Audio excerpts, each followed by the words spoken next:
നമസ്കാരം, നാട്ടുരാജ്യ ന്യൂസിലേക്ക് സ്വാഗതം. ആഗസ്റ്റ് 15 തൊടുപുഴയിൽ പ്രതിഷേധങ്ങളുടെയും മുല്ലപ്പെരിയാർ വിഷയം ജനങ്ങളിൽ ആശങ്കയുണ്ടാക്കുന്നതിൻ്റെ തീവ്രതയായിരുന്നു. വാട്സപ്പ് കൂട്ടായ്മയിലെത്തിയ ഈ നാടിനെ സ്നേഹിക്കുന്നവരുടെ പ്രധാന ചർച്ചാ വിഷയങ്ങൾ.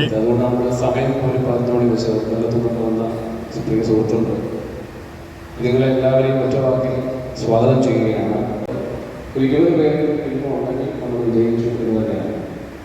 ഇതുമായി ബന്ധപ്പെട്ട് നമ്മളോട് സംസാരിച്ചപ്പോൾ പ്രഥമ യോഗം ഇത്തരത്തിൽ കൂടുമ്പോൾ 15 പേര് കേരളത്തിലെ പല ഭാഗത്തും വന്നാൽ അത് വലിയ വിജയമാണ് എന്നാണ് മനസ്സിലാക്കുന്നത്. സുതാര്യമായി എനിക്ക് മുമ്പ് ചേട്ടൻ സംസാരിച്ചതുപോലെ ഇത്തരമൊരു പ്രോഗ്രാം തുടങ്ങുമ്പോൾ പലതരത്തിലുള്ള ആൾക്കാരായിരിക്കും വരിക. ഒന്ന്, ഇവിടെ എന്താണ് സംഭവിക്കുന്നത് എന്നറിയാനുള്ള ആൾക്കാർ വരും.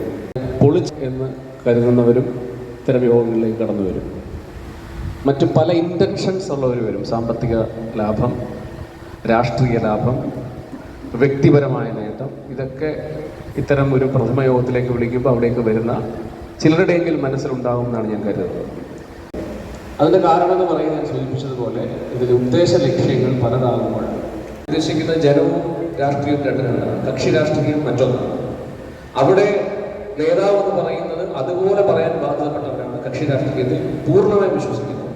പുറത്ത് മറ്റൊരാശയം ഉണ്ടെങ്കിൽ മനസ്സിൽ മറ്റൊരാശയങ്ങൾ പറയാൻ സാധിക്കില്ല. കാരണം പാർട്ടി വിടാം, പാർട്ടിയിൽ പുറത്താക്കപ്പെടാം. അപ്പൊ അതുകൊണ്ടാണ് കക്ഷി രാഷ്ട്രീയത്തിലുപരിയായ കൂട്ടായ്മയെ പറ്റി നമ്മൾ ആസൂത്രണം. ഇവിടെ പലർക്കും പല രാഷ്ട്രീയമുള്ളവരാണ്. അപ്പൊ സ്വാഭാവികമായും നമ്മളിതിൽ അതിശക്തമായ നിലവാരത്തിൽ മുമ്പോട്ട് പോകുമ്പോൾ ആദ്യമേ പറയാൻ ആഗ്രഹിക്കേണ്ട വലിയ പ്രഷർ വരും. ഇത് വലിയ സാമ്പത്തികമായിട്ടുള്ള സംവിധാനത്തിന്റെ ഒരു ഭാഗം കൂടിയാണ്. ഇതിന്റെ ഫണ്ടിങ്, ഇതിനെപ്പറ്റിയൊക്കെ പഠിച്ചാൽ ഒരുപാട് ഫണ്ടിങ് ഇതിന്റെ പുറത്ത് നടക്കുന്നുണ്ട്. 2 ഗവൺമെന്റുകൾ തമ്മിലുള്ള പ്രശ്നത്തിൽ വൈദ്യുതിയുമായി ബന്ധപ്പെട്ട് കോടാനുകോടി രൂപ തമിഴ്നാട് കിട്ടുന്നുണ്ട്. അതുമായി ബന്ധപ്പെട്ട് നമ്മൾ ചില ആക്ഷേപങ്ങൾ കേൾക്കുന്നുണ്ട്.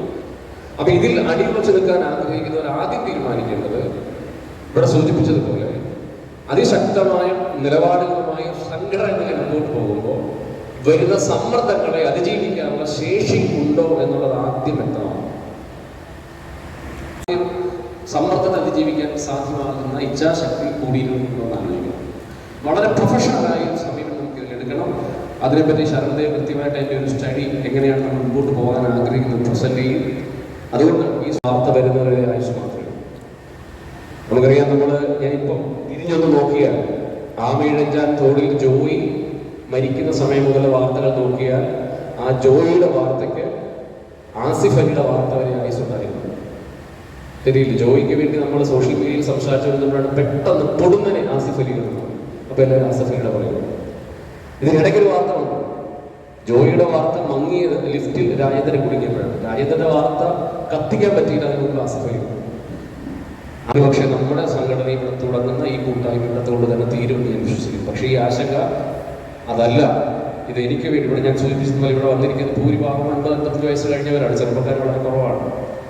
അപ്പൊ നിങ്ങൾ വന്നിരിക്കുന്നത് നിങ്ങളുടെ ജീവൻ അപകടത്തിലാണെന്ന് വിശ്വസിച്ചിട്ടൊന്നുമായിരിക്കില്ല. എനിക്ക് വരുന്ന തലമുറ, എൻ്റെ നാട് ഇത് രണ്ടായി പോകുന്നതിനെ പറ്റി ആശങ്കപ്പെടുന്നു. പിന്നെ ഡാം പൊട്ടും എന്ന് പറയുന്നതിനെ പറ്റി പറയാൻ ഞാൻ പറയുന്ന ആളല്ല. കാരണം നിലവിലുള്ള സിസ്റ്റത്തെ വിശ്വസിക്കുക എന്നുള്ളതാണ് ഞാൻ പഠിച്ചിട്ടുള്ള തിയറി. പക്ഷെ ആ സിസ്റ്റം എന്നെ ബോധ്യപ്പെടുന്നതാണ്. അത് നേരത്തെ സൂചിപ്പിച്ചതുപോലെ പത്രക്കാരുടെ മുമ്പിൽ ഇത് പ്രശ്നമൊന്നുമില്ല എന്നല്ല. സുപ്രീം കോടതിയിൽ കേസ് നടത്തിയപ്പോൾ ഞാൻ മനസ്സിലാക്കുന്നത് വിദഗ്ധ സമിതിയെ അവിടെ നിയോഗിച്ചു. വിദഗ്ധ സമിതി Shri K T Thomas sir അടക്കമുള്ള ജഡ്ജായിരുന്നു. അവർ പറഞ്ഞിരിക്കുന്നത് ഡാം സേഫാണ്. എന്നാൽ മറ്റു ചില ശാസ്ത്രജ്ഞന്മാർ അത് പഠിച്ചിട്ട് പോയി ഇതിന്റെ അടിയിൽ വിള്ളലുണ്ടെന്ന് പറഞ്ഞിരിക്കുന്നു. ഇത് ഗ്രാവിറ്റി ഡാമാണ്, ഇത് പൊട്ടത്തില്ല എന്ന് പറയുന്നത്. പൊട്ടത്തില്ല, പക്ഷെ ഗ്രാവിറ്റി ഡാം വിള്ളൽ കണ്ടിരിക്കുന്നു എന്ന് പറയുന്നത്, വിള്ളൽ ഫില്ല് ചെയ്തിരിക്കുന്നു പറയുന്നത്. അപ്പൊ സുപ്രീം കോടതിയിൽ ഞാൻ മനസ്സിലാക്കുന്ന നിലവിൽ സുപ്രീം കോടതി പറയാനുള്ള സാഹചര്യം, ഒരു ഡാം, പുതിയൊരു ഡാം പണിയുന്നതിന്റെ അത്രയും ഫണ്ട് ഇറക്കി തമിഴ്നാട് ബലപ്പെടുത്തിയിട്ടുണ്ട്. ഇതാണ് സുപ്രീം കോടതി മുമ്പിലുള്ള അവസാനത്തെ അപ്ഡേറ്റ്സ്. അതുകൊണ്ടാണ് അവരത് പറയുന്നത്. സുപ്രീം കോടതി ജഡ്ജി ഇവിടെ വന്നിട്ട് നോക്കിയിട്ട് വിധിക്കാൻ കഴിയില്ല. കാരണം അവർക്ക് മുമ്പിലുള്ള ഡേറ്റ, ഫാക്ട്സ് ആൻഡ് ഫിഗേഴ്സ് വെച്ച് മാത്രമേ ഇവർക്ക് വിധിക്കാൻ കഴിയുള്ളൂ. അപ്പൊ അവിടെ എത്രത്തോളം കാര്യക്ഷമമായി കേരളത്തിന്റെ സർക്കാർ സംവിധാനത്തിന് നാളിതുവരെയുള്ള സർക്കാർ സംവിധാനം, മാറി മാറി വന്ന ഗവൺമെന്റുകളുണ്ട്, അവരുടെ ലീഗൽ ടീമുകളുണ്ട്, അവർക്കത് ഇവിടെ എത്തിക്കാൻ കഴിയുമെന്നുള്ള ആദ്യം ജനങ്ങളോട് പറയേണ്ട ബാധ്യത ഈ നമ്മളെ തിരഞ്ഞെടുത്ത് വെച്ചിരിക്കുന്നവർക്കുണ്ട്. അത് ഏത് സർക്കാർ, ഇറസ്പെക്റ്റീവ് ഓഫ് പൊളിറ്റിക്സ്, അതാണ് ഞാൻ ആഗ്രഹിക്കുന്നത്. അല്ലെങ്കിൽ കോൺഗ്രസിന്റെ പ്രോഗ്രാമിൽ പോയി എന്ന് ചോദിക്കാൻ കഴിയില്ല. അല്ലെങ്കിൽ അതൊക്കെ രാഷ്ട്രീയ പൊളിറ്റിക്കൽ സ്റ്റണ്ട് മാത്രമാണ്. ഇന്നിവിടെ വീണ്ടും രാഷ്ട്രീയ സ്റ്റണ്ട് മാത്രം, അത് കഴിഞ്ഞ വിഷയം കിട്ടും. അതല്ല, മറിച്ച് ജനങ്ങൾ ഈ കക്ഷി രാഷ്ട്രീയത്തിൽ മാത്രമല്ല അകപ്പെട്ടത് മനുഷ്യൻ, ആ മനുഷ്യൻ മുമ്പോട്ട് ആശയം കൃത്യമായി മറുപടി കൊടുക്കാൻ കഴിയണം.